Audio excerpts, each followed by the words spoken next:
नमस्ते बच्चों, सुस्वागतम। हम पढ़ रहे हैं कक्षा 10वीं लोकवाणी हिंदी संयुक्त।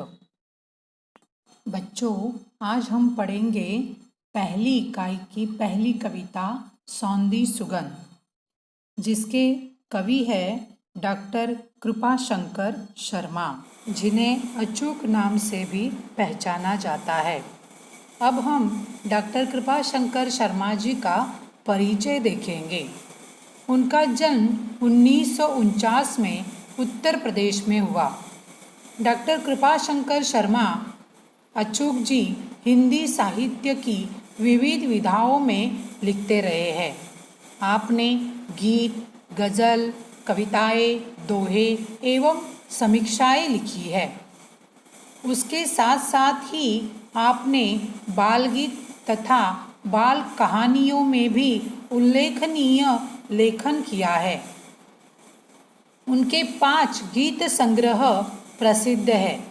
फिर भी कहना शेष रह गया, दूसरा नदी उफान भरे, तीसरा गीत खुशी के गाओ तो, चौथा सुदिनों के पंख और पांचवा बनियानी भोर।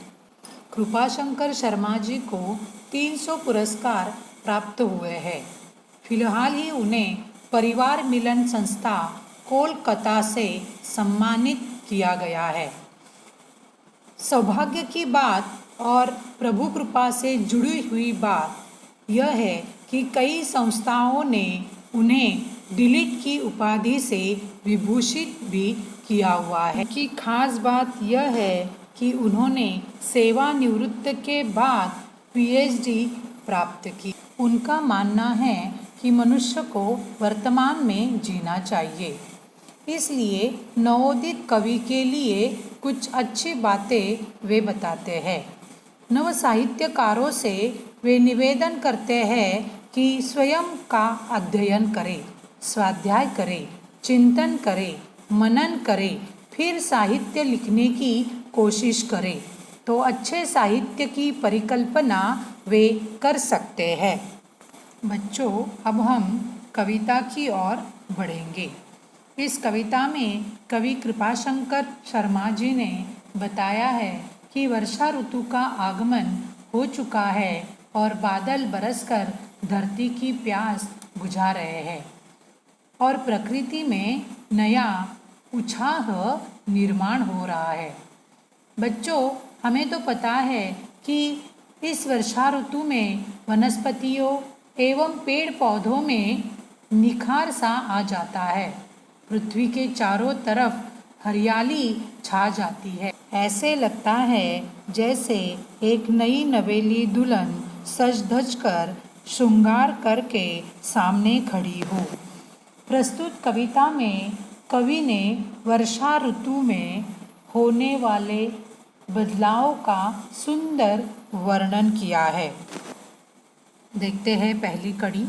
सौंधी सौंधी सी सुगंध माटी से बोली, बादल बरस गया धरती ने आंखें खोली, चारों ओर हुई हरियाली कहे मयूरा, सदियों का जो सपना है हो जाए पूरा, एक यहाँ पर नहीं अकेला होगी टोली, सौंधी सौंधी सी सुगंध माटी से बोली।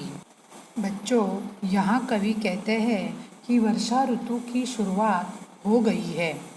वर्षा का पानी धरती पर बरसने से मिट्टी से सौंधी सौंधी सी सुगंध आ रही है, यानी बहुत ही अच्छी खुशबू मिट्टी की आ रही है। यह सौंधी सुगंध मिट्टी से कहती है, देखो बादल बरस गए हैं और धरती ने खुश होकर इस दृश्य को देखने के लिए अपनी आंखें खोल दी है। आंखें खोलना यानी जागृत होना। देखो बादलों के बरसने से धरती हरी भरी हो गई है। मोर कहता है कि सदियों से मेरा एक सपना है। बच्चों, मोर का सपना कौन सा है? कि खुश होना। बारिश आने पर वह खुशी से नाचने लगता है, झूमने लगता है, मस्ती में नृत्य करता है। इस वर्षा ऋतु में उसका यह सपना अब पूरा हो जाएगा और अब वह अकेला नहीं होगा, उसकी पूरी टोली होगी। वह सारे यहाँ इकट्ठे होकर वर्षा ऋतु में नृत्य करेंगे, खुशी मनाएंगे। वर्षा ऋतु में सौंधी सौंधी सी सुगंध मिट्टी से यह बात कहती है। बच्चों, अब हम अगली कड़ी देखते हैं। बाग बगीचे ताल तलैया सब मुस्काए, झूम झूम कर मस्ती में तरु गीत सुनाए।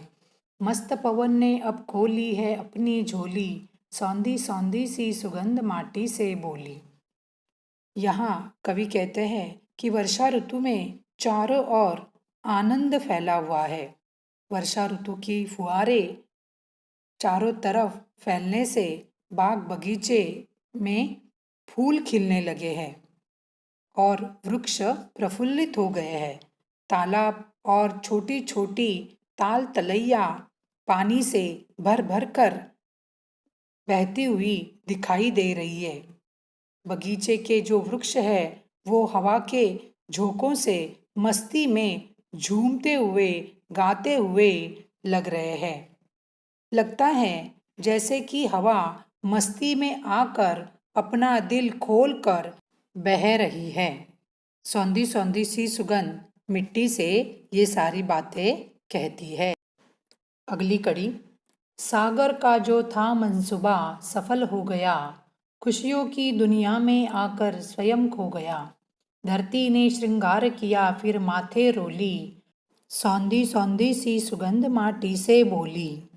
यहाँ कवि कहते हैं कि सागर का एक मंसूबा यानी इरादा है, वह उसका सफल हो गया है।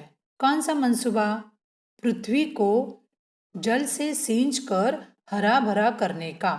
यह जो समुद्र का विचार है, इरादा है, वह इस वर्षा ऋतु में, बारिश के ऋतु में सफल हो गया है। समुद्र इतना खुश हो गया है कि वह खुशियों के दुनिया में स्वयं ही खो गया है, लीन हो गया है, ऐसे उसे एहसास हो रहा है।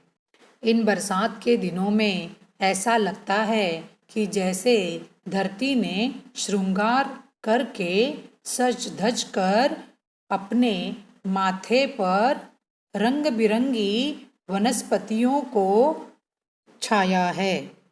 यह रंग बिरंगी वनस्पतियों का चूर्ण धरती के माथे पर शोभा दे रहा हो, ऐसे एहसास हो रहा है।